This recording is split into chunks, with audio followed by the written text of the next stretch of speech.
Boa tarde. Tudo bom com vocês? Antes de tudo, muito obrigado pelo almoço aqui em Brusque. É impossível você chegar em Brusque e não comer a especiaria tradicional, que é o marreco de vocês. A gente só come aqui. A gente come em outros lugares, mas eu acho que o mais gostoso é aqui, né? Pessoal, antes de tudo, o objeto dessa apresentação não é uma apresentação só para a indústria, tá bom? É isso que eu quero deixar claro para vocês. Então, o objeto dessa nossa conversa aqui é a gente entender um pouco o que está acontecendo no nosso dia a dia a respeito de coisas básicas, né? Por exemplo, ontem, quantos aqui sabem que foram a partir das 5 horas ou 4 horas da tarde, eu não sei, das 3 horas, a gente ficou sem o WhatsApp no planeta? Olha só, vocês são uns viciados, né?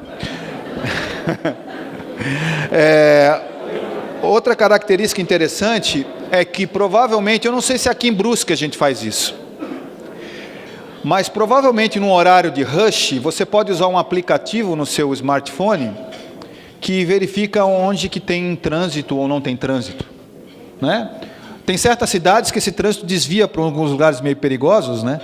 Mas, porque os caras não sabem, mas a pior coisa que tem, pior não, até interessante, em alguns lugares, inclusive, esse aplicativo de software está se adaptando para aquela cidade, né? Muito provavelmente, enquanto eu estiver falando com vocês também vão responder alguns e-mails, que é uma coisa velha, né? E-mail é coisa de gente velha. Mas, provavelmente, vocês vão responder alguns e-mails. Provavelmente, vocês acessarão uma página de alguma coisa, de repente eu falo de algum assunto e vocês acham interessante. Eu já pesquisei, a conexão de internet aqui é boa, então é rápida, então você pode também pesquisar enquanto eu estiver falando. E muito provavelmente vocês vão, ao longo desse processo, desenvolver algum assunto relacionado ao seu smartphone que seja de um interesse próprio, usando um aplicativo, um app que vocês têm. O que eu estou querendo dizer para vocês é uma coisa bizarra que aconteceu nos últimos tempos, que é a digitalização. Ela é tão bizarra que, não sei se vocês sabem, essa maquininha que vocês têm na mão de vocês, simplória maquininha, ela tem aproximadamente 500 vezes mais potência computacional do que a nave que pousou na Lua. Eu vou repetir. Esta máquina que está na mão de vocês tem 500 vezes mais potência computacional que a nave que pousou na Lua. E o que é interessante é que a nave que pousou na Lua custou alguns bilhões de dólares. Eu não me recordo quanto é que eu paguei no meu smartphone há 3 anos atrás. Resultado prático, se a gente tem tanta tecnologia acontecendo, e vocês têm reparado no dia a dia de vocês, olha o táxi, né? Olha a construção, o hotel. Hoje em dia você não precisa mais ir procurar uma reserva no hotel, e você procura de outras maneiras. E essa empresa que vende coisas do hotel, ela não tem um quarto de hotel. Então, esse dia a dia nosso, que tem mostrado uma facilidade grande para a nossa sociedade, ele pode gerar outros impactos que nós não estamos acostumados a ter. Por isso que o trabalho que eu vou apresentar para vocês nos próximos minutos é um trabalho resultado de um projeto que foi desenvolvido, que eu participei do projeto, eu era responsável pelo projeto aqui no Brasil, tem outros colegas em vários lugares do planeta trabalhando sobre a mesma lógica. É um trabalho que foi conduzido pela Unesco, e que, como é pela Unesco, ele tem que ser feito com os governos. Começou com o antigo governo, porque esse projeto começou em dezembro de 2015 e terminou em novembro de 2016. Então, foi bem numa interface de governo para governo. E o que é interessante é que uns colegas na China, uns colegas na Índia, outros colegas nos Estados Unidos, outros na Europa, todo mundo fez esse mesmo tipo de projeto, que era verificar quais as consequências que essas tecnologias vão gerar sobre alguns aspectos. Por exemplo, quais as consequências que vão gerar sobre surgimento de novos negócios, né? Vocês têm reparado isso. Sabia que aqui em Santa Catarina, só aqui em Santa Catarina, 3.000 empresas surgiram nos últimos 3 anos, somente aplicando sensores a apps, ou apps a sensores? TI a sensor? 3.000. Bom, se a gente está falando sobre consequências sobre empresas, que tipo de consequências que a gente vai gerar sobre regulação e legislação? Quais os impactos que a gente tem disso? Vocês estão vendo aí a discussão a respeito de terceirização? Se a gente tem esse tipo de assunto acontecendo, se a gente está dizendo que tanta empresa pode existir e tantas lógicas que a gente construiu durante a nossa forma podem sumir, que tipo de infraestrutura deve ser trabalhada? E aí eu me surpreendo muito com esse local aqui, a CIBR, né? A CIBR, porque eu estava perguntando para o presidente aqui, como é que os resultados que o delegado estava colocando sobre os resultados de Brusque, sobre diminuição do roubo, das taxas relacionadas a problemas de segurança pública, como é que isso acontece aqui? E aí deu para perceber rapidamente na conversa que eles foram falando, que vocês são responsáveis direto por esses casos aqui. Há um engajamento da sociedade muito forte. Então, se há um engajamento da sociedade muito forte, se a gente está falando que várias empresas surgirão e que a gente está dizendo que, consequentemente, várias legislações e regulações serão modificadas, a pergunta é, e o Estado? E as empresas? Que tipo de infraestrutura esse local precisa ter? Será que na hora do planejamento de uma cidade para médio prazo e longo prazo, você não tem que colocar na questão da infraestrutura também qualidade e quantidade de energia e de banda larga nos projetos públicos? E se a gente está dizendo que tudo isso está acontecendo, que vai surgir novas empresas, mudar leis trabalhistas, mudar leis e regulações específicas, relação com o trabalhador, questões de infraestrutura, que tipo de gente a gente vai ter? Só novinhos vivendo no mundo? Esse pessoal que está com mais de 30 anos de idade hoje, está preparado realmente para trabalhar com isso? Eu não estou chegando nos 40, não estou chegando nos 50, o pessoal com 30 foi formado para isso? Então, se a gente tem que entender esse princípio, a Unesco, basicamente, pediu o mesmo tipo de trabalho em vários lugares do planeta, para conseguir mapear um pouco alguns perfis. Consequentemente, para fazer esse tipo de trabalho, esse projeto, agora eu vou fazer a primeira mudança de slide. Então, eu quero ver onde é que eu mudo aqui. Para quem que eu aponto? Para ele aqui? Não mudou. Para cima? Não é. Para o lado? Então, vamos fazer o seguinte, pessoal. Vamos acreditar que vai mudar. Vamos fazer uma força positiva, que alguém venha aqui me ajudar com esse negócio e essa pessoa vai... Não, mas não, eu quero mudar, não você mudar. Alguém vai mudar para mim aqui? Alguém vai me ajudar com isso aqui? Fez? Não fiz nada, viu? Pensamento positivo de vocês funcionou. Então, esse trabalho foi feito com alguns tipos de empresas. Já pega no meu... Já pega, Alex, já pega aqui o meu passador aqui, por favor. Então, o que a gente fez? A gente pesquisou cerca de 600 empresas no Brasil afora. 600. Nessa época, ainda essa figura está velha aqui, porque eram 500 especialistas pelo Brasil afora, onde 64% eram compostos por empresas. Outros 20 e poucos por cento você tem que escutar a academia. E também tinha uma esfera, as partes de esferas governamentais que foram escutadas. Então, esse processo ele tinha que fazer uma construção coletiva para verificar quais são as influências. E não simplesmente pegar o que especialistas, professores acham a respeito dessa temática. Então, consequentemente, quais são o que acarretaria em termos de resultados. A gente tem bastante informação na internet, mas tem que escutar cada local, cada região para verificar isso. Consequentemente, a gente teve uma miríade de empresas. Eu coloquei só algumas empresas aqui para vocês, de modo que a gente possa verificar que tem empresas de tudo quanto é tamanho distinto. Vocês estão procurando empresas de Brusque, né? Tinha empresa de Brusque, eu acho que lá no nosso encontro. Eu acho que o pessoal da área têxtil estava lá no nosso encontro, lá na Fiesp, que a gente fez. Esse projeto gerou um resultado.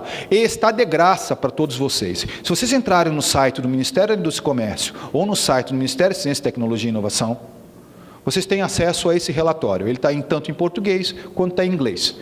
E bacana, dá para vocês terem uma ideia sobre esses pilares. Tá bom? Então é sobre isso que eu vou falar com vocês. Mas o que se trata? Quarta Revolução Industrial, o que significa Indústria 4.0, Indústria 4.0 para quem é de serviço, o que significa? Que marca é essa? Eu gosto de botar sempre essa figura aqui. Essa figura me remete a algumas questões importantes. Se você olhar, a figura mais importante para mim é aquela do planeta Terra, né? Eu acho interessantíssima essa figura. Você sabe quanto tempo que os especialistas dizem que o ser humano tem de vida? 60 mil anos de história, aproximadamente isso. Nós esse formato aqui de ser humano, tem aproximadamente 60 mil anos de história. Aproximadamente 25 mil anos de história, nós tiramos um cara chamado Neandertal da face da Terra.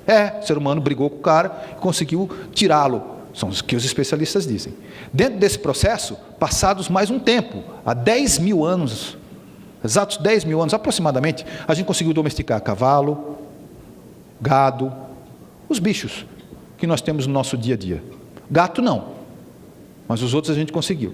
Gato é pouco tempo. Bom, o fato é que o tempo foi passando, estou botando uma história para vocês, e que há 7 mil anos, somente 7 mil anos atrás, a partir de agora, é que a gente aprendeu a fazer uma coisa, a escrever. Então, em termos práticos, por isso vocês têm que pensar que, quando vocês respondem e-mails, cuidado para não responder e-mail de 5 parágrafos, cheios de sujeito, verbo, predicado, sujeito, verbo, predicado. E-mail a gente responde para ratificar uma conversa. A conversa a gente tem olho no olho, porque a gente não sabe escrever. Vou dizer uma coisa bem clara aqui para vocês, com muita tranquilidade. Vocês todos aqui, todos vocês, já, se não pensaram, vão um dia pensar em escrever um livro sobre sua vida.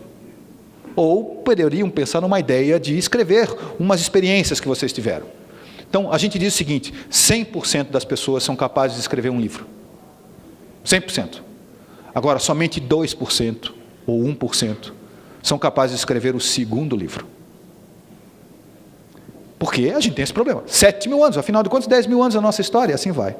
Olha só o que eu estou falando para vocês, e olha, eu vou botar um número importante.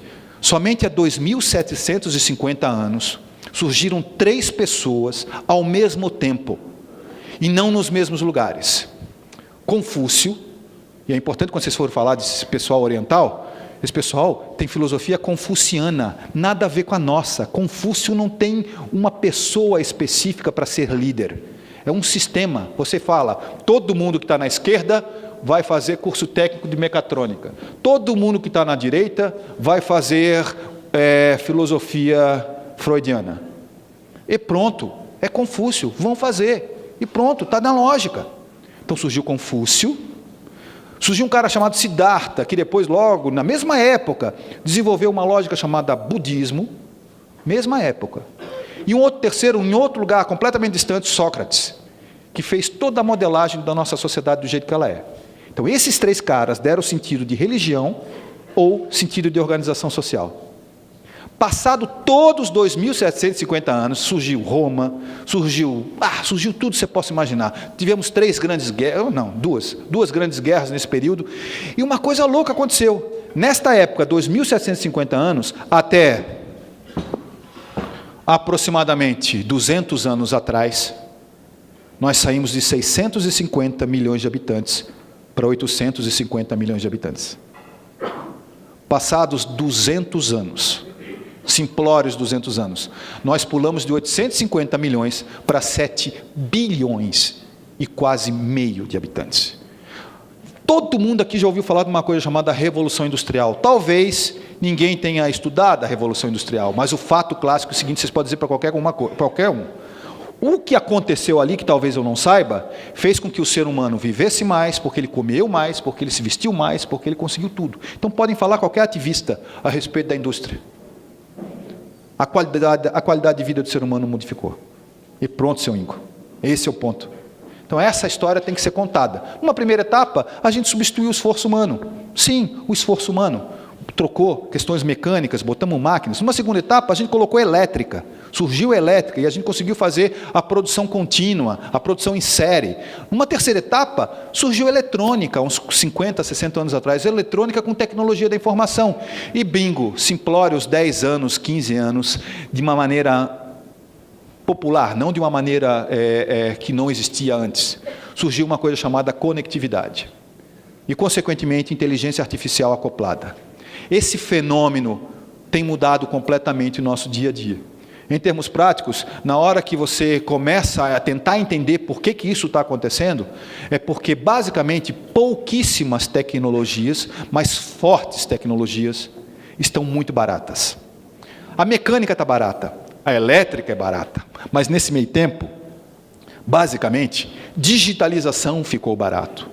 Projetos de sensores ficaram muito baratos. Qualquer um chega aqui dentro de um shopping center, coloca um ticketzinho, que ele nem sabe quanto custa, passa na cancela e ele anota quanto tempo que você entrou naquele local. Se ele quisesse, ele anotava inclusive quanto tempo você fez, e se você quisesse acoplar um pouquinho mais de coisa, a gente podia até pegar que tipo de loja você visitou.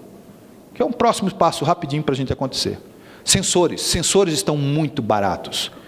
Consequentemente, se eu tenho mecânica, elétrica e sensores baratos com digitalização, significa que eu tenho acesso e também a internet das coisas, o acesso à internet muito barato, significa que eu tenho a possibilidade de construção de coisas. Gente, é muita possibilidade. Teve um cara chamado Moore, já ouviram falar dele? Moore, Lady Moore, já ouviram falar disso? Lady Moore. Moore era um cara de uma empresa chamada Intel. Já ouviram falar dessa empresa chamada Intel? Intel já, todo mundo, computação, e assim vai. Mas o fato é que esse cara pensou o seguinte, tinha uma lógica chamada obsolescência planejada, ou obsolescência psicológica. Planejada é o seguinte, você vai comprar este telefone aqui, e basicamente, quando o telefone estiver estragado, você vai comprar um outro telefone da mesma marca. A dúvida é o seguinte, quanto tempo que esse telefone tem que estragar para que você compre o meu equipamento novo? O que te faz comprar o meu equipamento? Essa lógica foi logo depois da Segunda Guerra Mundial. Funcionou, mas não dava tempo suficiente para você produzir mais. Você podia produzir mais. Resultado prático de desenvolver a psicológica. E a psicológica é lógica. É bem fácil. Por que você está usando esse sapato? Porque eu acho bonito. Mas está todo mundo usando um sapato diferente. A moda é uma lógica de obsolescência psicológica. Você é forçado a fazer com que as pessoas comprem. O cara da Intel pensou a mesma coisa, eu tenho um produto muito caro, computador, eu tenho que fazer uma coisa diferente. E falou o seguinte, pessoal, comecem a trabalhar da seguinte maneira. A potência computacional que você desenvolve aqui, que a gente tem desenvolvida, o $1 que você compra essa potência, daqui a 24 meses, o meu cliente tem que comprar com o mesmo $1 o dobro da potência computacional. Quem tem mais de 30 anos aqui sabe muito bem que tinha uma época que a gente comprava computador em curto espaço de tempo, porque estava toda hora defasado o computador. E agora parou um pouco, porque a gente não conseguiu passar essa velocidade. Reparem bem o que eu estou falando para vocês. Ele percebeu, na década de 60, que o computador seria uma grande venda se ele desse para o cliente a sensação que mesmo gastando bastante dinheiro, sempre, a gente compra com uma coisa bizarra, um computador. Ninguém planeja, ninguém percebe o quanto está usando daquele computador. Por exemplo, qualquer empresa, a senhora tem uma empresa, vocês duas estão usando a mesma roupa, portanto, vocês trabalham numa empresa. Uma empresa não importa se ela é social, não importa qual a empresa que seja. O fato é que, se vocês têm um computador, vocês não pensaram para comprar esse computador, quanto outro computador ia ser comprado por essa máquina que eu comprei. Entendeu isso que eu falei? Comprei uma máquina. Esta máquina compra o quê? Ela me faz ter dinheiro suficiente para comprar o quê de volta? Aí o pessoal começou a desenvolver uma coisa chamada, basicamente, depreciação implícita dos equipamentos, para verificar isso. Bom, mas essa é outra história. O fato é que ele percebeu na década de 60 isso. Ele estava errado. Não dava 24 meses, dava 18 meses. Então, a cada 18 meses, o processo de compra de uma nova coisa começou a ser uma mola motriz. Isso funcionou não só para potência computacional, mas depois para transmissão de dados, depois veio para sensores, e depois veio para um monte de coisa. Internet agora é isso. Quem é que tem Netflix aqui? Que é engraçado que seria impossível ter Netflix há 2 anos atrás. Certo? Há 2 anos. Por quê?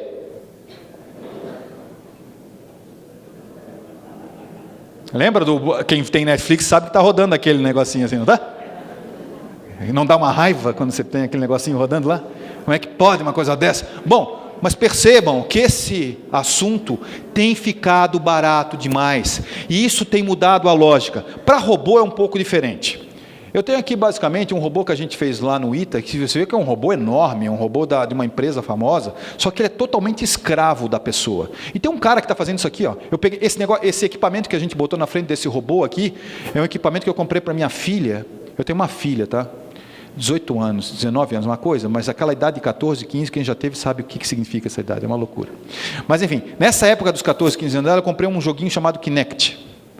E a pessoa ficava dançando lá, para cá, para lá, para cá, para lá. Ela usou, Sr. Fischer, ela usou durante 3 meses aquele negócio. Eu paguei uma ova nele, paguei um monte de coisa nele, achei caro para caramba aquele equipamento. E daí ela usou e largou o equipamento. Eu fiquei olhando para aquele equipamento. Ah, isso aqui serve para alguma coisa a mais. Eu que vou brincar com isso aqui. A gente pegou e colocou no robô. E daí a gente manuseia, a gente deixa o robô escravo, fazendo com que ele fique fazendo as movimentações. Está vendo ali o rapaz fazendo a movimentação para o robô trabalhar? Olha só, o robô está recebendo um comando pelo Kinect da criança. Kinect. Eu botei num robô que custa alguns milhões de reais. Então a gente fez isso, esse projeto é aplicado para a Petrobras, basicamente para fazer reservatórios de petróleo, porque para você fazer um reservatório de petróleo, você tem uma placa de 20 metros de altura, para 15 metros de largura e mais 6 milímetros de espessura. Como é que isso é feito? Com uma pessoa, várias pessoas segurando de um lado de cá, com guindaste, fazendo uma solda no sol, na chuva, com vento, frio, quente. Uma loucura. Demora pacas para ser feito. Se a gente conseguisse acoplar robôs inteligentes para isso, a coisa ia ser bacana. Só que daí, a gente percebe que cada dia que passa com essa inteligência artificial barata, do jeito que está, a gente acoplando no robô, vocês veem o que está acontecendo naquele rapaz lá. Que ele está fazendo uma montagem, e essa montagem, basicamente para ele, significa que o robô está auxiliando a montar o negócio. Antigamente, a gente colocava robô, sabe para quê? Para substituir o ser humano em coisas repetitivas.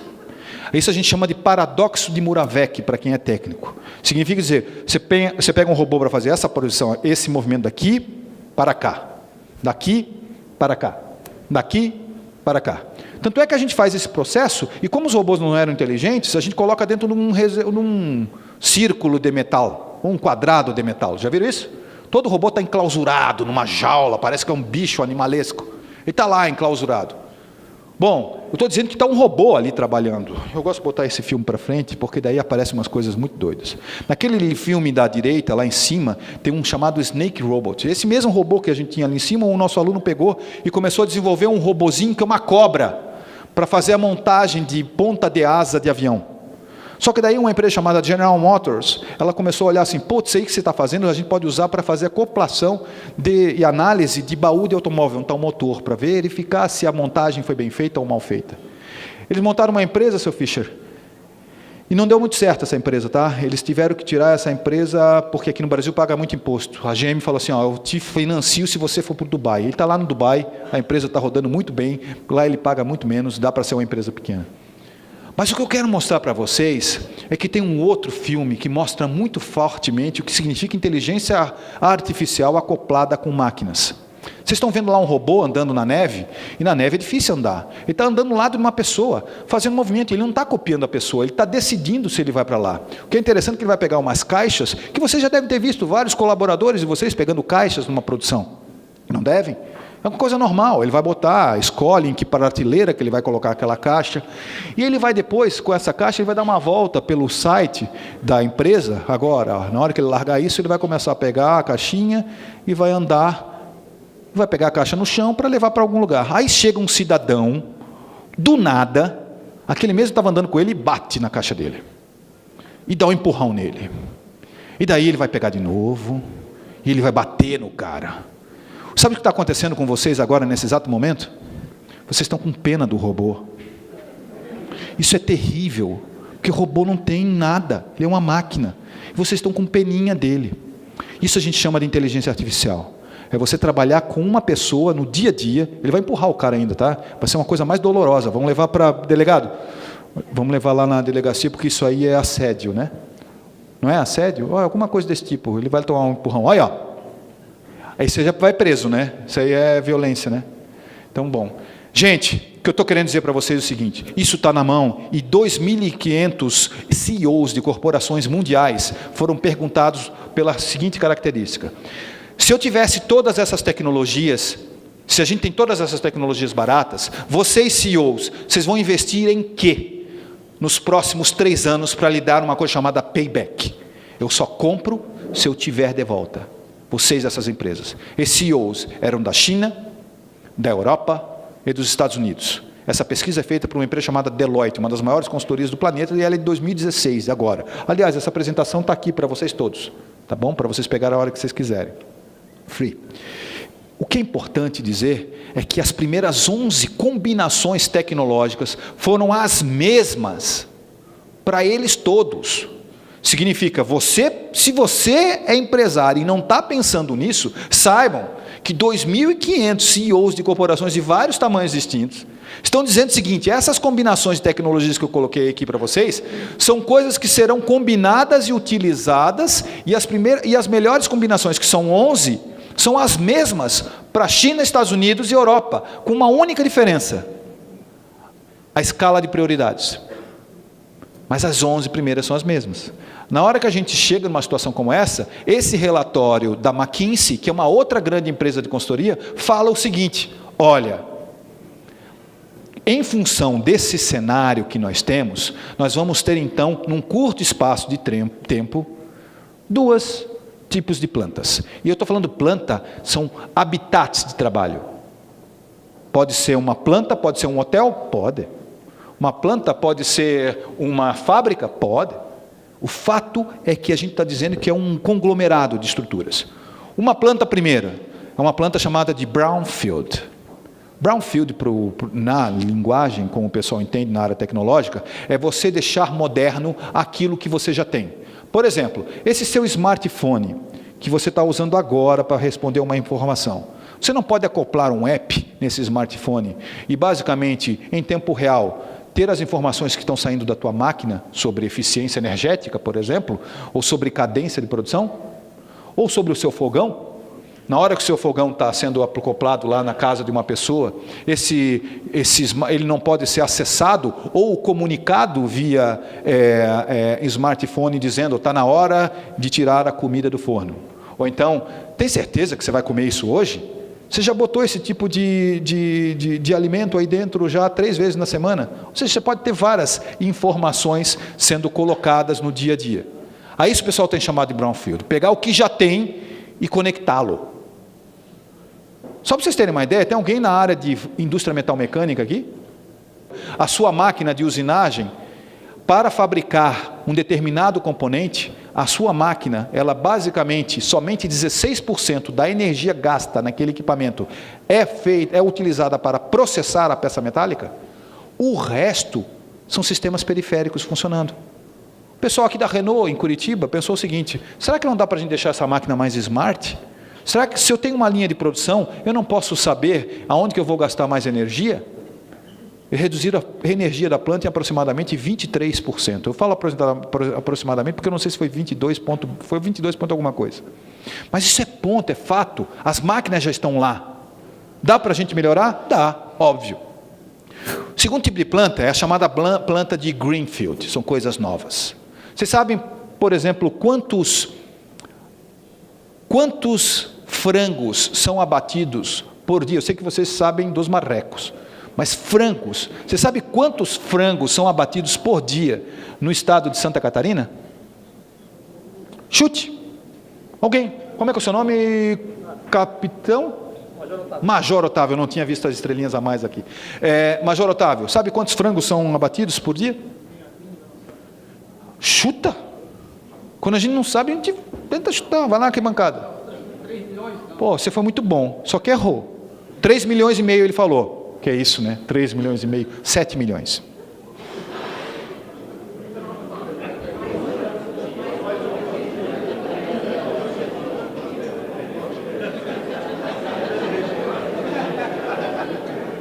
Vocês sabem aproximadamente, para você fazer 1 quilo de frango, quantos quilos de milho você tem que produzir? Aliás, vocês sabem quanto pesa um frango? 1,80 kg. Para fazer, um frango tem uma vida de 45 dias. Para produzir 1,80 kg de frango, para produzir 1 quilo de frango, vocês sabem quanto de milho eu tenho que processar nesses 45 dias? Tem que entregar? 1,6 kg.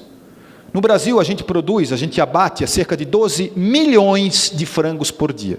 Em termos práticos, para produzir um frango, eu preciso de 3 quilos de milho. Significa que eu preciso, para produzir por dia 12 milhões de frangos, eu preciso de 36 milhões de quilos de milho por dia.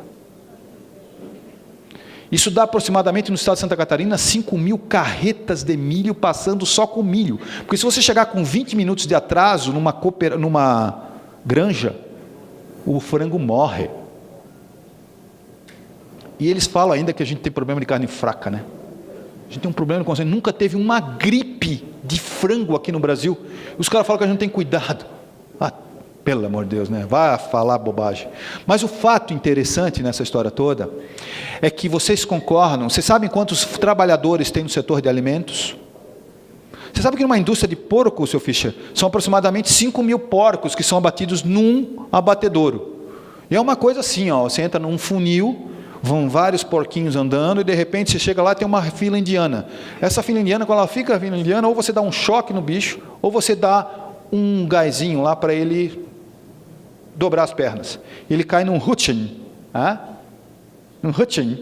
um escorregador, e lá no escorregador tem um cara puxando a mão dele, um braço, e ele corta aqui e outro corta do outro lado, e é assim que a gente começa a saga do porco. Esse tipo de produção, o que é engraçado, é terrível, você estava num papo como esse, né? Mas o fato é que se a gente não fizer isso, o mundo morre de fome. Se o Brasil quebra, nós produzimos 1/3 do grão do mundo, nós somos um dos maiores produtores de carne bovina do planeta, se não o maior, um dos maiores produtores de frango, maiores produtores de porco, e a gente não come porco. A gente não come porco. Se o Brasil para de produzir isso, o mundo morre literalmente de fome. Os especialistas têm dito o seguinte: plantas inteligentes para alta escala, cada dia que passa a gente vai ter mais máquinas existentes para produzir. Grandes produções, têxtil, sim, têxtil, não confecções, têxtil, grandes produções, que você precisa botar em grandes produções isso aqui. A gente está dizendo que esse tipo de planta tem aproximadamente, uma planta de uma fábrica de aproximadamente 6.000 metros quadrados, a gente vai ter 6 pessoas trabalhando. Se vocês estão preocupados com o emprego, eu vou fazer um exercício com vocês. Deixa eu pegar uma pessoa aqui. O senhor, como é que o senhor se chama? Guilherme. Guilherme, se você se acha uma pessoa boa? Você tem filhos? Não? Quer ter? Bom, então eu vou fazer um exercício contigo. Imagine uma profissão que você não quer, porque você acha degradante, e não fale o nome da profissão, você acha degradante para o seu filho. Imaginou? Por exemplo, a minha filha faz economia. Eu sou engenheiro. Eu queria que ela fizesse engenharia, mas ela não quis. Ela quis fazer economia. E ela está feliz pra caramba. Eu não estou falando desse tipo de profissão. Não estou falando da profissão que você não quer para o seu filho. Estou falando da profissão que você acha degradante para a qualidade de vida humana. Imaginou? Todo mundo imaginou aqui, né? Aquela profissão. Bom, já que você é uma pessoa boa, lá no outro lado da rua tem uma pessoa que você nunca viu na vida. Está lá atravessando a rua para fazer qualquer tipo de coisa. Já que você é uma pessoa boa, essa profissão que você não quer para o seu filho, você não vai querer para aquela pessoa que está lá do outro lado. Porque ela é degradante na qualidade de vida. Essa profissão será automatizada. E ponto, acabou. É da ordem, é da lógica. É fácil para a gente entender o significado da automação no mundo. Agora, tem certas profissões que estão com um movimento muito grande de inteligência artificial. Por exemplo, já ouviram falar de uma coisa chamada Dr. Watson, da IBM, que é um supercomputador maravilhoso, que faz um monte de cálculos, inclusive substitui todo um trabalho de sistemas para a área de direito. Aqueles relatórios para a área de direito, o próprio Dr. Watson pode fazer. Então percebam que esse tipo de plantas inteligentes para alta escala tem sido cada vez mais forte. Outro tipo de planta Greenfield é a chamada planta de customização em massa. Eu estava conversando com o presidente de uma indústria automotiva e ele disse o seguinte: Jefferson, é o seguinte, a gente não fabrica mais carro, a gente não pode mais ter como nosso core business vender carro. Eu fiquei, vender carro não é o teu core competência? Não, a gente tem que vender mobilidade. Então eu não posso mais vender carro simplesmente. Se eu for vender carro, eu estou ferrado. Então de repente eu vou ter vários carros que eu produzo, que eu mesmo vou produzir, que eu mesmo vou colocar na rua, e que o cara cidadão pode simplesmente pegar ele emprestado para usar daqui e usar até lá. Estou dizendo a situação mais simples. Não estou nem falando de carro autônomo. Estou falando de você pegar um carro daqui, que eu faço. Qualquer pessoa que for lá fora vai fazer. Aqui eu acho que não dá, né, seu Ingo? O senhor falou que a BMW faz isso. Você chega, pega um cartão de crédito, usa um appzinho, passa o cartão de crédito, você vai lá, chega no carro, bota um dígitozinho lá, entra no carro, sai daqui, vai até a fábrica do seu Fischer, deixa o carro lá na fábrica, outra pessoa vai lá e pega o carro. Talvez aqui no Brasil as pessoas iam levar o carro para algum lugar, vai para Paraguai, alguma coisa assim. Mas o fato, então, é que esse tipo de produção com customização em massa vai acontecer porque muitas empresas, por exemplo, o setor automotivo, como é que é o seu nome, moça? Ana. A Ana gosta de carro gostaria de um carro com banco rosa caqui. Sei lá se existe rosa caqui. Mas você também gostaria de um painel com características brilhantes, que fosse um Tojo. Lembra do Tojo? Quem é mais velho aqui lembra do amplificador Tojo, que mostrava um monte de luzinha dentro do carro, lembra? Você quer um painel que brilhe. O carro é seu. Você quer do jeito que você quer. Você quer ele customizado. Parece bobagem o que eu estou falando? Não, não é bobagem. Uma fábrica de tênis que tem uma marca assim, você já entra no site dessa marca e você consegue prototipar o teu tênis. Inclusive, se você gosta de correr, você consegue colocar sensores em tudo quanto é lugar desse teu tênis para fazer isso. Você faz isso. Ninguém faz isso. Você que diz que tem que ser. Outra fábrica agora, daqui da região de Santa Catarina, que tem stores em shopping center, com umas coisinhas assim, cruzadas. Essa empresa está pensando em colocar nessas stores uma máquina de prototipagem 3D, em que o cidadão, se eu chega lá na loja e fala o seguinte, eu quero uma camisa para mim, porque é muito caro botar estoque dentro de stores em shopping center. Você pode botar roupas muito grandes ou muito pequenas, essa marca não sai, não é verdade?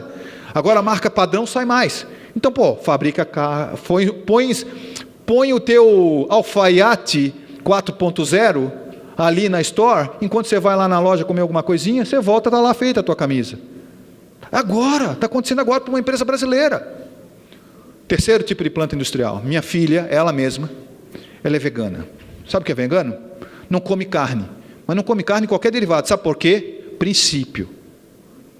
Diferentemente do vegetariano, que não come porque não gosta. Minha filha adora picanha. Eu nunca vi isso, uma vegana que adora picanha.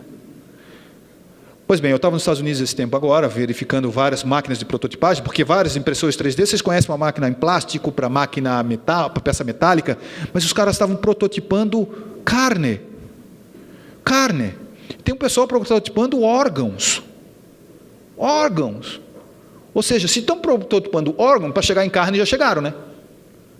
Então carne é mais fácil, está morto. Ou é uma concepção lá, tipo de... Não é morto porque nunca foi vida, né? Sei lá como é que chama isso. Mas o ponto é que tem gente já projetando isso, porque você não quer mais. Você quer ter produtos básicos lá e de repente você quer fazer tudo em casa. Você não quer mais aquele envelope todo do produto que você compra da máquina, da bolacha, que vem com todo o envelopinho em volta, que você tem que tirar, daí tem um papelão, depois tem o plástico. Bingo. Isso o pessoal tem chamado de e-plants, plantas que você vai ter dentro da sua casa, ou um conglomerado com pessoas que você tem de valor. Portanto, o que eu falo para vocês está muito além de indústria. Muito além de indústria. Sim, a gente tem uma modificação rápida com essas tecnologias baratas para o chão de fábrica. Uma modificação rápida. Sim, se você tem um chão de fábrica, o chão de fábrica pode conversar com outro chão de fábrica. Entre plantas, entre indústrias, entre cadeia de suprimentos, indústria e consumidor, e todo o ciclo de vida do produto você pode rastrear. Estou dizendo que isso é fácil e barato fazer hoje. Eu não estou falando de biotecnologia, não estou falando de nanotecnologia, não estou falando de novos materiais, eu estou falando que está barato. Isso já é revolução pura. Se isso é e acontece, as maiores modificações não estão aí. As maiores modificações estão na sociedade e estão no ser humano. O colega estava falando que ficou ontem sem WhatsApp, porque vocês se comunicam entre os delegados, e basicamente vocês ficaram loucos sem essa comunicação durante 2, 3 horas. Imagine a quantidade de casos que estavam acontecendo que eles têm que monitorar. O quão a gente está preso à digitalização e aos equipamentos hoje em dia, para os nossos negócios e para a nossa vida. Resultado prático, nações, consultorias têm estudado isso de uma maneira muito forte. Na Alemanha, há uns 6 anos atrás, 2 empresas de grande porte germânicas, muito famosas, que vocês já tiveram, com certeza, produtos dessas empresas. Essas empresas foram hackeadas por... O pessoal acha que são chineses, outros pensam que são russos, mas eles foram hackeados. As máquinas estavam todas conectadas. O que eles fizeram? Fizeram todas as máquinas colidirem. Isso foi um pouco diferente do que os Estados Unidos fez com o Irã, tempos atrás, um pouco antes dessa conectividade. Eles fizeram uma coisinha diferente. Eles pegaram um pendrive do plano nuclear do Irã, pegaram um pendrive, alguém fez isso aqui, seu Fischer. Fez aqui, pegou um pendrive, jogou lá dentro da planta. Não deu outra. Chegou algum tatanca, chegou lá e pegou, olha só, um pendrive 2005, 2006, lembra quando que era um pendrive? Será quem que perdeu isso aqui? De quem que deve ser isso aqui? Não sei, não tem nada nome. Deixa eu ver aqui de quem é. Puf! Plugou no computador. Na hora que plugou no computador, simplesmente tudo das centrífugas, todas elas começaram a bater de maneira diferente, colidiram e quebrou todo o processo de mais de 10 anos de desenvolvimento tecnológico. A gente acessa uma turbina à distância. Não existe mais engenheiro de máquinas num avião. Você acessa o processo numa turbina daqui da base. Segurança cibernética foi a principal causa de trabalho a ser feita com essas pessoas. O alemão chegou à seguinte conclusão: é complicado, mas é uma baita oportunidade de trabalho. Quando eu falo indústria 4.0 para vocês, vocês vão lembrar rapidamente de máquinas alemãs, de produtos alemães. Isso a gente chama de branding. O americano falou o seguinte, para a mesma coisa: eu tenho muito aplicativo de software, eu vou fazer a internet industrial das coisas. A mesma lógica, só que ele pega a internet e junta com sensores. O alemão pega os sensores e junta com a internet. Mas os dois estão vendendo. Obama chamou de indústria avançada isso. Aí ficou indústria avançada. Aí o pessoal de Harvard fez coisas com o Obama, que ele precisava trazer a indústria mais para dentro dos Estados Unidos, e daí eles chamaram de manufatura avançada. Então não importa, se você fala manufatura avançada, indústria, qualquer coisa, é coisa ligada à conectividade. Bingo, se é ligado à conectividade, no trabalho que eu fiz, eu comecei a verificar quais, junto com o Alex, que está aqui, inclusive, fez o mestrado dele nessa linha, a gente começou a verificar quais eram os artigos, o que o pessoal estava falando nesses relatórios, de Deloitte, McKinsey, Fórum Econômico Mundial, e assim vai lá pela frente.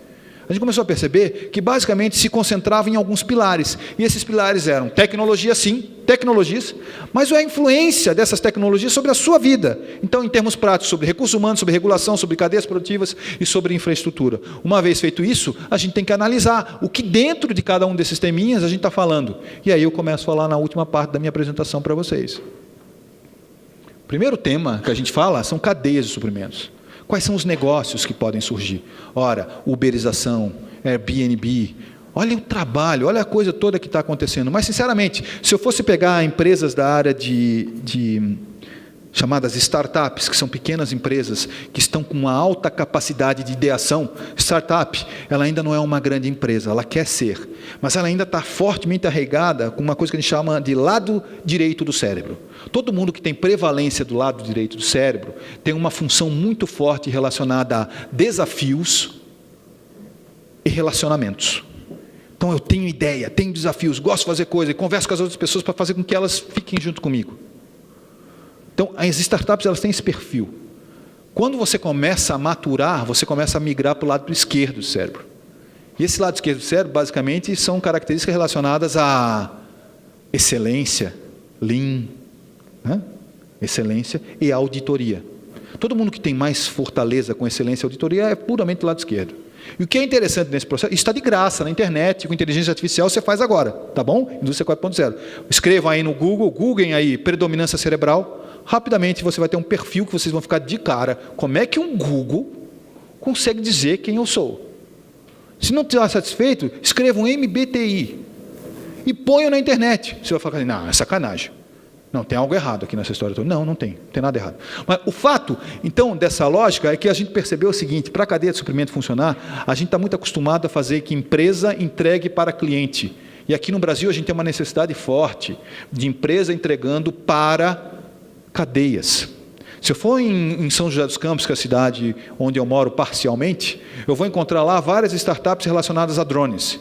Mas bingo, uma área de plantação de 50 mil hectares, que nada mais deixa de ser do que, colega lá da usinagem, nada mais deixa de ser do que um fresamento de uma superfície, 50 mil hectares, você vai colocar tratores que são slaves, completamente escravos. Você tem uma pessoa dirigindo trator e mais 8 tratores desse lado aqui, 8 tratores desse lado aqui, totalmente escravos desse primeiro aqui, sem ninguém pilotando. Então você vai fresando 50 mil hectares de soja, 50 mil hectares de milho. E tem uns sistemas que são nanosatélites ou drones, nuvens de drones, que eles vão dizendo o seguinte: começa a desviar para a direita. Como assim desviar para a direita? Porque ali a umidade está muito baixa. Ou então a umidade está muito alta, não está legal para colher agora. Vai um pouquinho para a esquerda. A gente está assim no campo dessa área de alta produção. A gente precisa de empresas que surjam nessa área. Outra coisa interessante é que nesse país nosso, por incrível que pareça, a gente achar que esse país, tem tanta gente que acha que esse país é um bando de gente ruim, um bando de gente esquisita, mas é engraçado que esse país começou a construir uma indústria aeronáutica em 1950, numa época que não tinha nem carro, e somente 4, 5 países hoje produzem aviões. 19 anos depois fizeram uma faculdade, 19 anos depois tem uma fábrica de aviões. Outros caras, a gente não conseguia, sabia que até a década de 70 a gente importava leite? Quem aqui nasceu na década de 70? Levanta a mão. Quando vocês nasceram, a gente importava leite. E aqui, quem nasceu da década de 80? Quando vocês nasceram, a gente importava carne. Para quem nasceu em 1980, quem lembra de 1986, teve um caso que a gente estava importando carne de Chernobyl. Lembra disso? Era até um escândalo. A gente implantava carne, a gente não importa mais. Os caras desenvolveram uma empresa chamada Embrapa, e essa Embrapa, basicamente, consegue hoje ter 3 colheitas num ano. Gringo não entende como a gente faz isso, porque eles conseguem uma só. Os caras desenvolveram competência pra caramba, mandaram gente, só gente, para fazer isso. E daí, com todo o respeito a que possam falar mal, sinceramente, são poucos países que conseguem pegar. Você sabe o que é uma corrente marítima? Alguém aqui já sabe o que é uma corrente marítima? Como é que é? Como é que ela funciona no Redemoinho? Por que tem as paradas lá no Equador? Por que tem as paradas lá na região do Pacífico? Por que tem as paradas aqui na latitude 27? Por causa das correntes. Então isso é uma coisa complicada. E sabe que nas correntes relacionadas a Campos, na região de Campos, Santos, aquela região toda, é danado. E os caras conseguiram fazer uma perfuração a 300 quilômetros, 400 quilômetros da costa, engenheiros e especialistas da área, e ainda perfurar 6 quilômetros de profundidade, tirando a $50 o barril de petróleo. Está caro hoje, mas será que vai estar caro daqui a pouco tempo? E não vem me dizer que o ciclo do petróleo vai acabar. Sabe por que não vai acabar? Por um simples fator. Porque gastar petróleo para empurrar 4 rodas, sinceramente, isso aqui é a coisa mais boçal que tem, a coisa mais simples que tem é fazer um carrinho andar. Eu posso botar elétrico, posso botar um combustível queimando, fazendo um monte de coisa, é coisa trivial. Então o petróleo não é para isso. Esse petróleo é até ruim, é até sujo, é o mais fácil de ter. Para fabricar esse tecido, você precisa de petróleo. Para ter a sua manteiguinha de manhã, a sua margarininha de manhã, você precisa de petróleo. Para fabricar essa peça aqui de plástico, você precisa de petróleo. Para fazer esse verniz dessa madeira, você precisa de petróleo. Tudo que está na nossa sociedade é demandante de petróleo. Tudo. Não tem um produto do nosso dia a dia que não passou um petrolinho. Aqui tem um petróleo. Aliás, se eu botar esse negócio aqui no fogo, é combustível, inclusive, porque é petróleo puro, né? Plástico. Percebam? A gente consegue pegar. Desenvolver empresas para isso, e a gente vai ter que pegar petróleo lá embaixo, e daí vai ter que fazer robôs específicos para andar lá embaixo. O pessoal chama de subsea. Hoje está ruim, mas é uma questão de tempo. Significa vários produtos surgirão nessa unidade de tempo. Um outro pedaço é infraestrutura e regulação. E basicamente, quando a gente fala de regulação, tem um detalhezinho. Quem aqui faz homework? Jornalistas fazem homework. Como é que você fez? Você é mensalista, você tem CLT e recebe por mês? Sim? Umas sim, outras fizeram assim, ó. Assim, o cara despreza assim, ó. Sabe de uma coisa, pessoal? Homework é a principal causa de ações trabalhistas nos Estados Unidos hoje. Nos Estados Unidos, a principal causa. Sabe por quê? Porque homework, ele depende hoje, e é por isso que ele não dá muito certo, ele depende hoje de um alinhamento prefeito, de um alinhamento de expectativas entre o empregado e o empregador. O senhor é casado, prefeito? Quantos anos? 70 anos casado? 70 anos de idade, 45 anos. 46 anos casado. Então o senhor está sempre alinhadinho com a sua esposa. Sempre. Sim, porque ela olha de um jeito, o senhor responde, né? É ela que manda, pelo jeito. Gente, a gente não consegue ter alinhamento 100% nem com a nossa esposa. Agora imagina a relação empregado-empregador. Porque alinhamento expectativa é o seguinte: eu gostaria que você fizesse isso. Você vai usar este aplicativo de software, você vai usar esse tipo de trabalho, você vai ser medido pelo resultado final. Então, alinhamento expectativo é que você vai ser medido pela sua entrega, né? De jeito mais bonito de falar, pela sua entrega você vai ser medido. Tá bom. A pessoa que está do outro lado teve, com certeza, um alinhamento desentendido, pelo menos em percentual, não em objeto final, em percentual. O que para ele é 100%, não necessariamente é 100% para mim. Então, via de regra, a gente tem problemas para quem vai trabalhar em casa, que o cara fala assim, ó, não era isso que eu esperava que você ia me entregar. Eu falei, não, isso você esperava assim que você ia entregar, eu quero receber por isso. Bingo, problema na justiça. Em todo mundo é assim. Pois bem, estava eu passando um dia por um local chamado Media Lab, no MIT, e daí o pessoal chegou e fez o seguinte, olha, você quer falar de home office? Vamos conversar um pouquinho de home office? Vamos conversar um pouquinho de home office, que eu vim com essa balela que o home office não dá certo. Alguém aqui já jogou Candy Crush? Engraçado que todo mundo riu. Significa que foi um joguinho que passou pela sua vida. E que engraçado, em que nível vocês estavam? Não tem nível, porque você vai passando de nível a nível, você quer chegar, eu quero sempre mais, como dizia uma música do Ira. Eu quero sempre mais. O Candy Crush faz uma lógica muito boa de vícios, pelas cores, pelas movimentações, a gente estuda isso. Eu tive um aluno meu, Sr. Fischer, que o nosso objetivo era desenvolver um aplicativo de software para gerenciamento de projetos. O senhor é da Zen, né? Eu estava vendo, o senhor já apareceu, eu já estou lembrando do senhor de vídeos. Imagina o senhor ter o gerenciador de projetos, e daí a gente trabalha com gamificação. Porque quando você faz game, você quer que o cara fique viciado em jogar. O teu segredo não é o jogo, o teu segredo é como o jogo é feito. E tem técnicas para vícios, técnicas. E bingo, o Candy Crush pode ser aplicado por Excel, por Word, para qualquer coisa. É só eu gamificar todo o seu trabalho. Como é que se chama? Swelling. Eu posso basicamente gamificar todo o trabalho que você faz. Um dia você trabalhou muito bem e eu consigo ver pelo teu computador, porque você acessou o computador, o quão percentual, o quão bom você acessou uma página de internet, o quão rapidamente você chegou no teu alvo final. Eu posso mapear a tua competência e botar um start. Esse aqui é o standard dela. Esse aqui é o standard dele. Esse ali é o standard dele. Esse é o standard dele. Resultado prático, fico eu, no meu emprego, recebendo as informações de quão longe da média vocês estão. Sim. O pessoal tem gamificado o seu habitat de trabalho para que o homework seja uma coisa que possa ser mensurada. E o alinhamento de expectativas não exista mais. Mas, efetivamente, você vai ser comparado o tempo todo com o outro do seu lado. Isto é ético? Aí a gente entrou numa outra derivada. Que ética vem lá dos gregos e é completamente difícil. Ética, cada um tem a sua. Não é coletiva, é difícil de medir. Mas, com certeza, a gente está entrando num problema ético. Com tudo isso que a gente está falando. A gente está sentindo essa invasão, não está? Não estamos sentindo essa nossa invasão? Resultado, uma outra característica importante que o pessoal tem estudado sobre impacto sobre regulações e legislações. Aquele robô que estava trabalhando contigo, para quem é mais mecatrônico aqui, aquele robô, você pode botar um robô do seu lado trabalhando no teu dia a dia? Não, a NR12 não permite. Então a gente tem problemas de normas regulamentadoras para isso. Então, bingo, a gente vai sofrer nos próximos anos, não é sofrer, a gente vai ser impactado nos próximos anos com várias mudanças de comportamento, efetivamente por isso. Porque as tecnologias estão muito mais disponíveis do que as leis estão dizendo. Então não é mais uma questão sindical, gente, de perguntar se a lei trabalhista modifica ou não. É que, olha o Uber não tomou conta, não quis nem saber da lei que tinha que taxistas e prefeituras e os impostos, ele foi socando.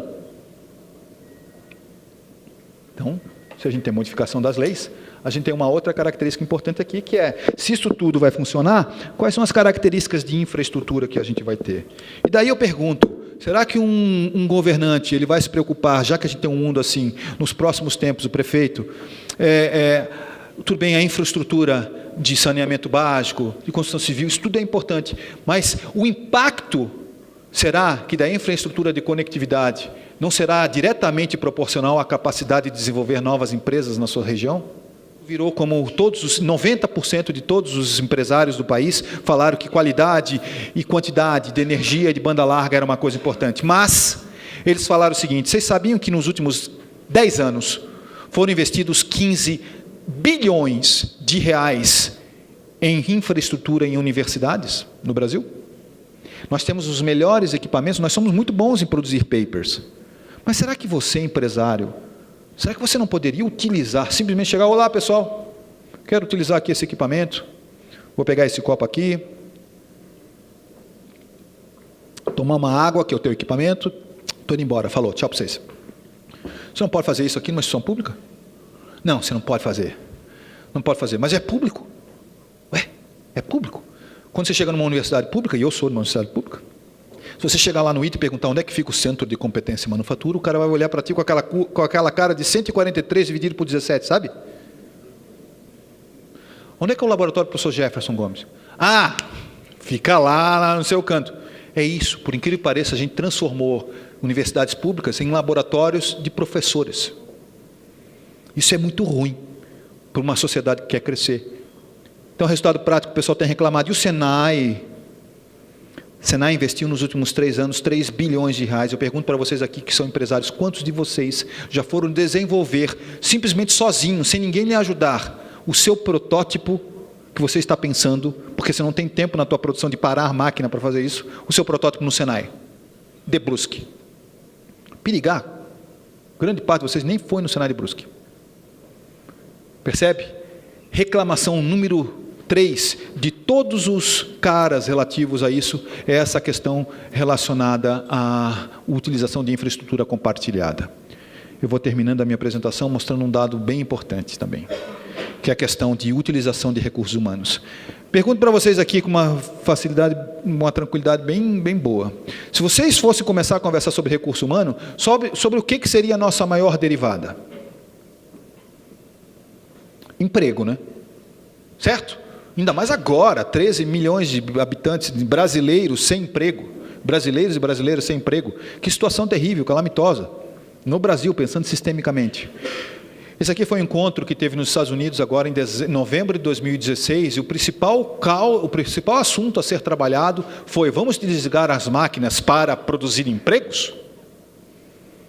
Eu estou falando nos Estados Unidos, em novembro de 2016, pessoas na Casa Branca, do Fórum Econômico Mundial, levando possibilidades de desligar máquinas para gerar mais empregos. Complicado isso, né? Mas tem umas características interessantes. Por que eles estão falando isso? Basicamente, é simplesmente interessante em pensar que com o desenvolvimento de máquinas e equipamentos, o que a gente mais tem percebido, que a maioria, esse aqui é um estudo da McKinsey, de metade de 2016, esse estudo da McKinsey é muito claro em dizer o seguinte: os grandes empregos que serão tirados, a maioria dos empregos que serão tirados, que será tirada, são empregos relacionados a escritórios, e não empregos relacionados a artesãos, a máquinas e assim vai. Porque máquina você precisa de um conhecimento técnico e você precisa ter uma relação que poucos têm. Agora, escritório, com os equipamentos de software hoje existentes, você pode fazer muito relatório bom. São os dados deles. E você percebe que azul é muito mais forte que verdinho e vermelhinho. Se você quiser um pouco mais de informação, você pode entrar no site da McKinsey e pegar, eles fizeram um mapeamento de todas as profissões americanas, todas, e viram o impacto que pode gerar esse tipo de conectividade nos próximos 3, 4 anos. Bom, então não sou eu que estou dizendo isso, estou falando que basicamente relações de emprego que são relacionadas. E aqui no Brasil? Isso aqui é um dado do INSPER, do professor Ricardo Paes de Barros, que ele foi chamado para fazer uma análise do seguinte: olha, nos últimos tempos, quanto que a gente aumentou realmente o salário das pessoas? Agora, analisa, basicamente, ao longo do tempo, o quanto que o aumento do salário das pessoas aumentou em termos de produtividade. Então, aumento real, tá bom? Então, se eu aumentei real o seu trabalho, o seu salário, você, teoricamente, deveria ter mais produtividade. Porque produtividade é a capacidade de utilização do seu aplicativo. Seu smartphone que você tem na mão aí, se eu falei tudo isso aí desse smartphone, qual o percentual que vocês acham que vocês utilizam desse smartphone? Da capacidade de utilização de vocês? 10%? Perceba, eu falei 500 vezes mais tecnologia que a nave pousou na Lua. Bom, então eles fizeram essa análise. E ali vermelhinho, para variar, é o que aconteceu no Brasil. A gente tem um problema seríssimo de produtividade. Você percebe que o salário aumentou muito mais do que a produtividade. Mas Santa Catarina, a gente teve um aumento real de salário de 4% nos últimos 10 anos. E o aumento de produtividade de 1%. Então está desproporcional. No Paraná é um pouquinho melhor, ficou em 3,5%, para aumento de 2 ponto alguma coisa por cento. Então a gente tem um problema sério relacionado. Tudo bem que isso é uma média, né, seu Fischer? Isso é uma média, não dá para pegar. O setor de Santa Catarina é muito diversificado, assim vai, a indústria é muito pujante. Mas basicamente isso é um problema sério relacionado a isso. E a gente pode cair na educação por causa disso. Agora eu vou dar um número para vocês. De 1980, em 1980, neste país, o estudante ficava basicamente na escola 3 anos e meio. Sabiam disso? 3 anos e meio. Então a gente melhorou bastante, porque hoje o estudante fica 9 anos e meio na escola. Você vai falar, nossa, 9 anos e meio na escola, bacana, melhoramos bastante o tempo do aluno dentro do colégio. Legal, joia. A Coreia saiu de 6 anos e partiu para 13 anos estudando. Só que eles são confucianos. Eles direcionaram a educação para PIB. Como é que eu aumento o PIB? PIB não é sinônimo de felicidade, muito pelo contrário pode ser, mas necessariamente é sinônimo de riqueza. Então, eles fizeram o seguinte, vamos aumentar, e eles fizeram o seguinte, a gente percebeu o seguinte nos cálculos, né? Que para cada ano investido, ele teve um ganho proporcional. Então, uma reta de 45 graus. Então, saiu de um número pequeno para um número muito grande, uma curva mais inclinada do que essa que eu estou passando aqui, de 45 graus, essa curva mais ou menos, ela é um pouquinho maior do que 45 graus, tem essa inclinação a curva da Coreia. A curva da Malásia, a curva da China, é um pouquinho parecida com essa daí, só que eles aumentaram mais o tempo de pessoal na escola. A curva, aí você vai falar, Confúcio, tudo vão fazer cobra mandada, né? Se eu pegar o do Chile, a curva também tem aproximadamente 30 graus. Então, se aumentou o tempo na escola, aumentou a produtividade. E a do Brasil, gente? A do Brasil é uma reta. A gente aumentou de 3 anos e meio para 9, a nossa produtividade não aumentou nada.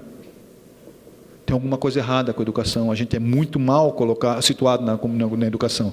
Mas fora isso, a gente já tem um número muito mais importante de qualquer outra coisa, que é tipo, se correr o bicho pega, sabe? Aquela história do Mato Grosso? Se ficar o bicho come? Pois bem, nós temos aproximadamente na face da Terra hoje 3 bilhões e meio de pessoas com algum tipo de carteira assinada. Sabiam disso? A gente já tem hoje no mundo uma pessoa trabalhando para 2. 3 bilhões e meio para 7 bilhões e alguma coisa. 3 bilhões e meio tem carteira assinada. Essas pessoas com 3 bilhões, esses 3 bilhões e meio de pessoas, 1 bilhão dessas pessoas já estão em profissões que não existiam antes de 2011. Deixa eu pegar uma carinha mais novinha aqui. Quantos anos você tem, moça? 27. Então, se você pegar, você tinha 21 anos, 2011, você ia ter 21 anos em 2011. 21, 22 anos em 2011. Certo? Pois bem, eu estou dizendo o seguinte, 1 bilhão de pessoas estão em profissões que surgiram a partir de 2011. 1 bi de 3,5. E daí o mesmo dado do Fórum Econômico Mundial está sendo claro em dizer o seguinte, daqui a 6 anos, 5 anos, 6 anos, 65% das profissões serão ofertadas, 65% das profissões não existem ainda. Então, sinceramente, esses negócios que vocês estão fazendo, ou, basicamente, essas pessoas que estão trabalhando, a gente está formando para quê? Se a gente pega a educação, a gente tem algumas relações, né, ligadas a isso, mas o ponto é que a gente tem que usar uma coisa, um primórdio que, se a gente não fizer rápido, vai ser complicado. A gente fala assim, calma, estou com pressa. Gente, se a gente não for muito rápido, a gente vai perder um bonde muito forte da história, e não dá para a gente aceitar, não perdemos mesmo, porque a gente conseguiu quebrar algumas empresas nesses últimos tempos. Por causa de pessoas ruins, empresas foram quebradas, e curiosamente, quem está vindo comprar essas empresas que estão quebradas são chineses, e não venha falar que chinês tem compliance. Então, dentro dessa lógica, a gente sim precisa rapidamente formar recursos humanos. Todas as profissões hoje estão mapeadas, não pensem que não estão. Por exemplo, se você quiser formar aquela primeira profissão, que vocês não precisam saber qual profissão que é, aquela primeira que está no gráfico aqui, logo pertinho das ordenadas, a gente já sabe quais são todas as ferramentas que essa pessoa tem que aprender. Todas! Para todas as profissões. Esse gráfico ele segue, ele é muito grande, ele vai para o lado esquerdo, vai para esse lado aqui o tempo todo. Portanto, gente, não é essa a nossa preocupação, qual a habilidade técnica que a gente tem que dar, mas sim como que a gente vai dar essa habilidade técnica. Por exemplo, o senhor tem quantos anos? 40. O senhor é casado? Tem filhos? Trabalha muito? Chega em casa, fica com os filhos? Com a esposa? Janta com eles? Bom, detalhe, o senhor tem tempo para fazer coisas muito diferentes? Não. Se ninguém tem tempo com mais de 35 anos, eu estou dizendo para vocês que essas pessoas com mais de 35 anos não sabem nada. Eu desafio vocês todos aqui a perguntar para vocês qual o percentual de pessoas se sente desconfortável quando falam na sua frente. Digitalização, vou falar 2 vezes, digitalização. Sentiu desconfortável? Porque não sabe. Inteligência artificial. Sentiu desconfortável? Porque não sabe. Então, quantos de nós aqui, todos nós aqui, sabemos do que eu estou falando aqui, que são as tecnologias que são emergenciais? Vocês acham realmente que a gente tem que formar pessoas jovens, ou a gente tem que pegar essas pessoas que estão nas empresas trabalhando e reformá-las? Vocês acreditam mesmo que é formando gente jovem que a gente vai mudar o país? Sim, é óbvio que formando cada vez mais gente, a gente tem 30% de evasão nos sistemas educacionais, de 8 pessoas que estudam, que chegam até o final da formação, de 5 pessoas que chegam até o final do nível médio, 1,5 vai fazer faculdade, 1,5, sobraram 3,5, e depois ainda sobraram aquelas que desistiram, então a gente de 8 pessoas, somente 1,5 fez faculdade. Só que o pior de tudo, se você vai num país de prêmio Nobel, como a Suécia, por exemplo, ou os 10 melhores países da OCDE, você vai pegar que 70% das pessoas são formadas em curso técnico, e aqui no Brasil 9%. Curso técnico. E a gente acha que formar em curso técnico é uma coisa acéfala. Fazer curso técnico, isso aí é uma coisa ruim. Que é o preconceito da nossa sociedade? Sim, verdadeiro. A gente tem preconceito com técnico. Então, resultado prático, eu não estou falando nada disso. Eu estou perguntando para vocês o seguinte: será que formar pessoas novinhas não é melhor a gente pegar as pessoas mais velhas e dar um retrato? O que eu estou falando, o Fórum Econômico Mundial está falando. A principal causa de contratação de pessoas são habilidades técnicas. A principal causa de demissão de pessoas são habilidades comportamentais. Então eu prefiro pegar aquelas pessoas que já têm habilidades comportamentais, que são a maioria, que estão empregadas. Essa maioria está empregada. E tratá-la de novo, reformá-la. Só que, amigo, se você tem que cuidar da esposa, do filho, tem que dar de comer, tem que sair no fim de semana, como é que você vai estudar inteligência artificial? Esse nosso modelo não funciona, a gente tem que mudar um modelo diferente. O Senai tem trabalhado fortemente na questão de, por exemplo, eu tenho que falar Senai, porque eu sou Senai, vendeu peixe aqui. A gente fortemente na educação, que a gente chama não presencial, que você tem que mixar a presença com não encontros. A gente está fazendo um curso só para diretores, para a área de indústria avançada, com o intuito que eles saibam qual é o payback que eles têm que ter, que eles têm que receber quando eles investirem. Eu encontrei uma empresa do setor têxtil, e o cara chegou e falou assim para mim, com todo carinho, lá no encontro da BIT, que foi lá em Blumenau, ele chegou com todo carinho e falou assim: Jefferson, minha indústria está na indústria 4.0. Eu falei: que legal, show de bola. Por que você fala que você está na indústria 4.0? Porque a gente está investindo em RFID na planta toda. Eu falei: que joia! Por que você investiu em RFID e não investiu em Beacon, que é com interface, com Bluetooth? Por que você foi para o wireless? A gente está tomando decisão, gente. Nós somos tomadores de decisões. Quais são as tecnologias que vão impactar? Você viu a pergunta que foi feita lá pela Deloitte? Quais são as tecnologias? Então a gente pensou o seguinte: vamos pegar esses diretores, com muita gente boa que tem pelo país para falar a respeito disso, e vamos mudar. Mestre, se você quer assistir uma aula, às 2h da manhã, assista. Está gravada essa aula. Mas a gente pode fazer um hangout periódico. O pessoal de Liverpool faz muito isso, da Universidade de Liverpool. As aulas estão todas aí. Assista a aula. Só que é o seguinte, às vezes a gente vai ter alguns hangouts, que são encontros ao vivo via internet. Tá, beleza, jóia, bacana. Só que a gente vai fazer uns encontros. 6 encontros, basicamente, para esses diretores. E sabe o que a gente faz? Quem aqui assiste MasterChef?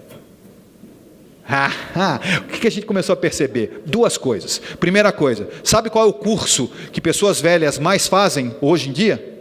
Pesquisando no mercado, inteligência artificial, usando inteligência artificial. Qual o curso que as pessoas mais velhas fazem? Mais velhas assim, a partir de 30, tá?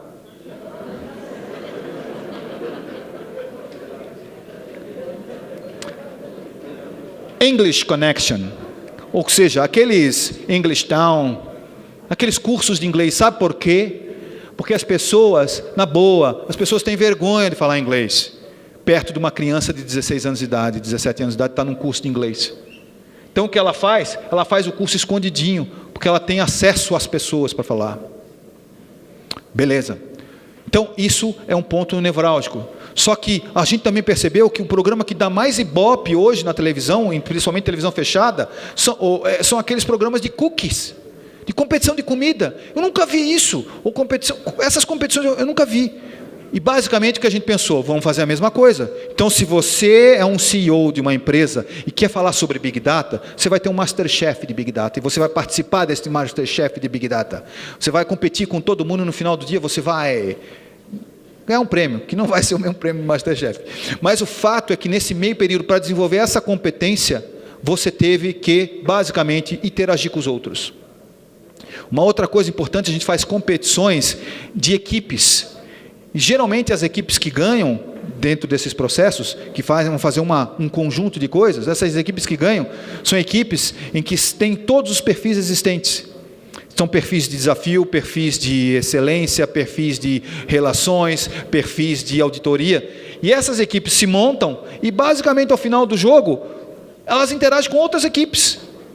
É isso que a gente quer, botar pessoas tomadoras de decisão para isso, porque se essas pessoas têm essa formação para cair na trilha, para gerentes, para operários, para cair para toda a hierarquia, você vai saber decidir melhor, que é essa a grande dificuldade. E o terceiro ponto do recurso humano. Se nós formos num hospital agora, se você for parar num hospital agora, a pergunta que eu faço para vocês é a seguinte: de 10 pessoas, quantas serão mulheres que lhe atenderão? 8? Se você for num shopping center, de 10 pessoas que forem atendidas, quantas serão mulheres que te atenderão? 8, 7? Todas as profissões em que significado é forte, são profissões comandadas por mulheres. Não sou eu que digo, é o Fórum Econômico Mundial. Todas as profissões onde a construção hoje é feita, geralmente com procedimentos de hierarquia bem definidos, são profissões que o homem prevalece. E aí vai uma coisa interessante. Eu estou falando de vários produtos que estão existindo num dado tempo. Se a gente está falando de que vários produtos com tecnologia barata estão acontecendo, a gente precisa mixar gêneros. O Fórum Econômico Mundial foi muito forte na área de mixagem de gêneros. E um governo aí chamado Governo dos Estados Unidos da América, há 5 anos, montou um programa chamado Women in Computer Science. Mulheres nas ciências da computação. Por quê? Porque estavam querendo medir a febre. Não, né? Eles sabem muito bem que os produtos estão diretamente vendidos, estão sendo rapidamente diretamente vendidos. Tem que mixar mais. Aqui no Brasil, as profissões tecnológicas são fundamentalmente caracterizadas por ambientes machistas. Predominância machista, sim. Mas fiquem tranquilos, que não é um problema do Brasil, é um problema do mundo relacionado. Resultado prático que a gente está terminando aqui a apresentação. O pessoal tem percebido que desenvolver habilidades que sejam habilidades relacionadas, habilidades cognitivas, habilidades sistêmicas, é um grande desafio para as empresas. E aí, gente, basicamente, não me parece uma coisa tão difícil de entender, que grandes empresas são aquelas empresas que combinam a parte técnica com a parte de habilidades sociais. Eu finalizo a minha apresentação mostrando rapidamente uma tendência que a gente teve que fazer. Aumenta para mim o som agora. Olha só que bacana isso aqui. Isso aqui é um curso... Eu vou fazer assim, ó. O cara vai botar o som, o cara é um cara bacana. Vocês dão uma relaxada. Estica os braços. Esticou? Estica um pouquinho. Posso botar? Então, botar. Isso é o nível médio que a gente vai montar aqui em Brusque. A gente já fez, basicamente, esse nível médio em Florianópolis e Criciúma. A gente fez o seguinte, a gente precisa mudar a nossa forma de educar o jovem. Eu estou falando só do velho, né? Desculpa, 30 anos não é velho, pessoa mais experiente, tá bom?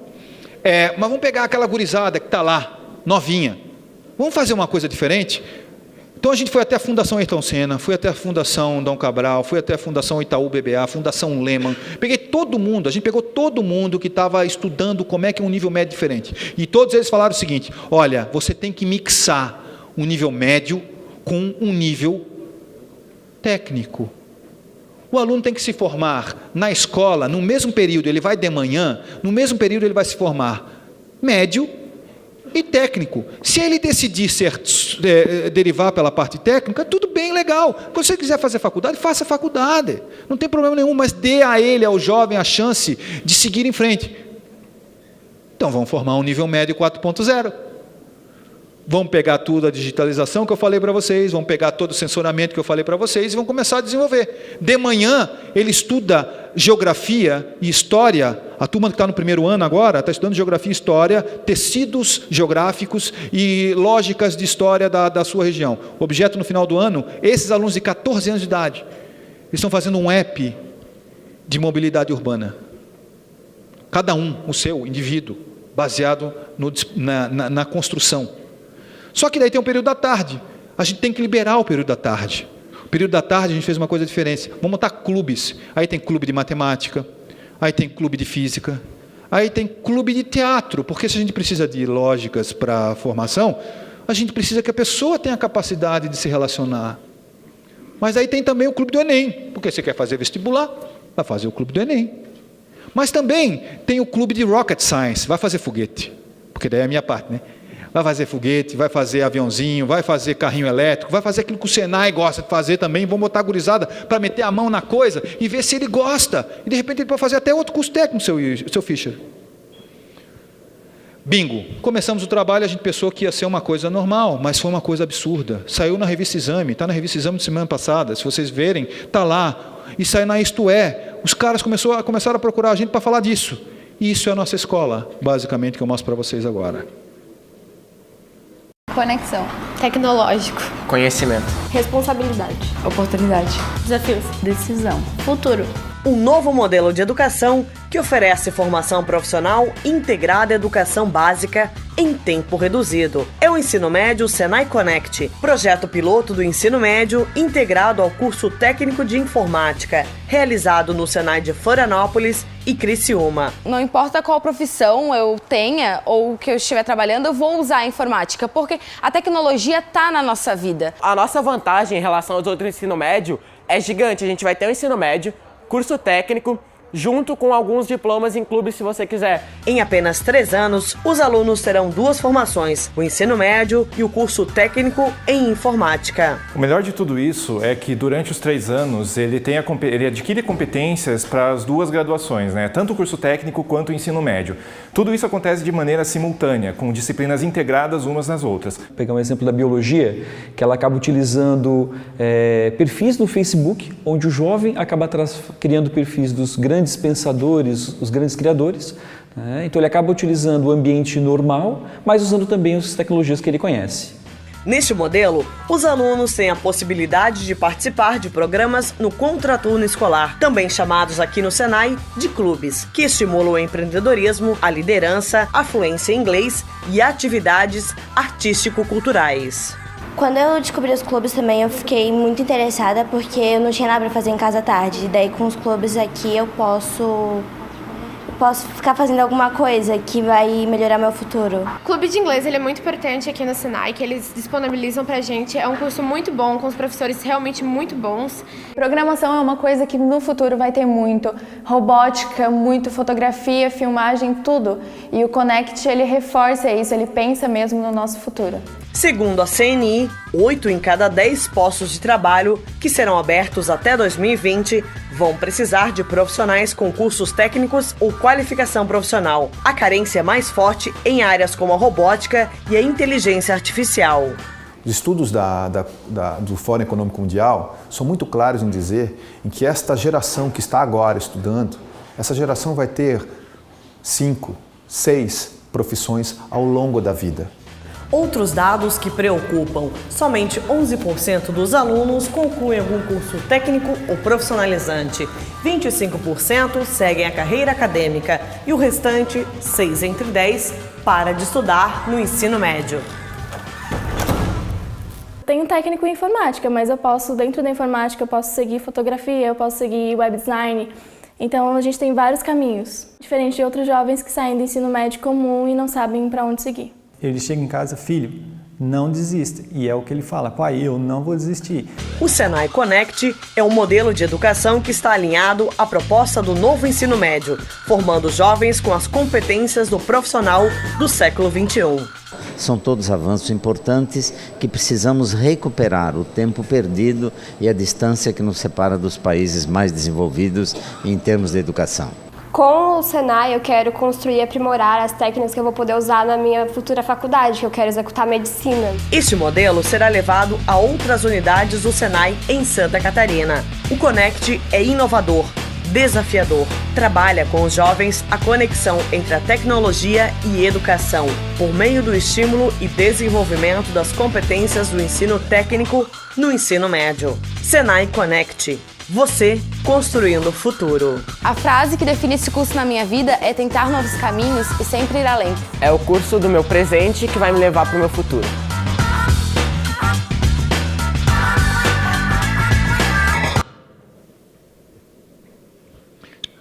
Tudo que eu falei para vocês, gente, tudo que eu falei para vocês durante essa apresentação, os especialistas são muito rápidos em dizer o seguinte: tudo será a realidade mais plena que pode acontecer em 2020. Obrigado pelo tempo de vocês aí, pela escutar aqui um pouquinho.